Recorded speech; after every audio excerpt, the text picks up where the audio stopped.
La protection du conjoint est une question fondamentale dans tous les couples. Elle l'est certainement encore plus dans les familles recomposées. Alors comment préparer l'avenir sereinement?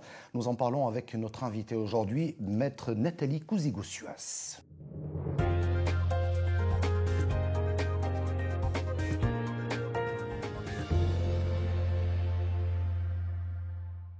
Maître Nathalie Cousigou-Suas, bonjour. Bonjour. Vous êtes notaire à Paris, alors on va entrer dans le vif du sujet. Quel est le statut du conjoint dans une famille recomposée vis-à-vis des enfants?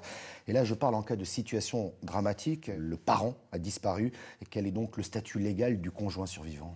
Il faut savoir que le Code civil, il distingue deux situations dans ces cas-là.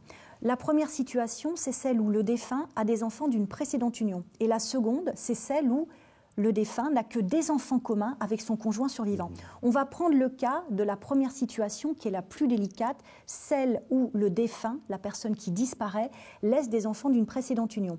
Eh bien, en l'absence de disposition testamentaire, le conjoint survivant a droit à 25% en pleine propriété de la succession, mais ces 25% sur lesquels s'impute le droit de rester à vie dans les biens qui constituent le logement de la famille. C'est-à-dire que le conjoint survivant bénéficie d'office d'un droit viager d'usage et d'habitation sur les lieux qui constituaient le logement de la famille. Ce qui veut dire que les enfants ne peuvent pas demander la vente, ni les enfants, ni leurs créanciers, et qu'ainsi le conjoint survivant est sûr d'avoir un toit. Mais attention, les couples non mariés ou pacsés ne sont pas concernés par cette règle. Ils n'ont absolument aucun droit de succession, pas plus d'ailleurs que le droit à la pension de réversion en cas de décès du partenaire ou du concubin. Donc il faut être très vigilant là-dessus, ne pas hésiter à consulter son notaire pour convenir de dispositions testamentaires et protéger son partenaire pacsé ou son concubin. Malheureusement, dans le cas du concubin, il y a des droits de succession très lourds puisqu'ils s'élèvent à 60% de la succession transmise. En revanche, lorsque les pacsés héritent, il n'y a aucun droit de succession à acquitter. Pour les couples mariés, y a-t-il un régime matrimonial meilleur qu'un autre?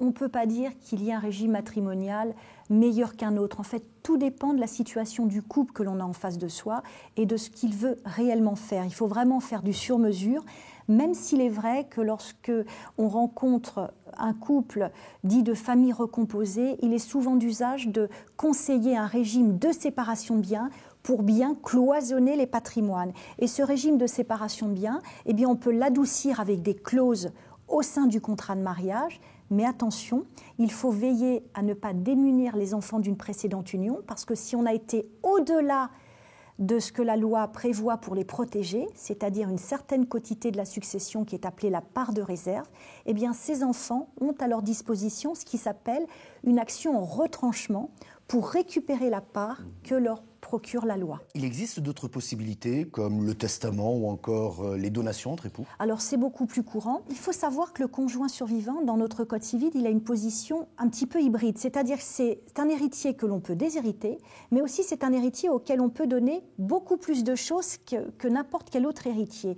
Et lorsqu'on est marié, on peut lui donner, par exemple, soit une certaine fraction de la succession en pleine propriété, soit la totalité des biens en usufruit. C'est-à-dire que le conjoint survivant, s'il opte pour l'usufruit, eh bien, il va dire « moi, je reste à la tête de tout, éventuellement, je donne des garanties, mais on ne peut pas, moi, conjoint survivant, m'obliger à vendre les biens, que ce soit la résidence principale ou des biens locatifs. Et le conjoint pourra y habiter et louer les biens en percevant les loyers. En revanche, les enfants ne peuvent pas l'obliger à vendre, mais s'il veut vendre les biens, il faut l'accord des enfants qui, dans ce cas-là, recevront leur part. » Voilà donc des situations complexes, d'où l'importance de consulter un notaire. Merci beaucoup, maître Nathalie Cousigou-Suas. Merci. Merci beaucoup.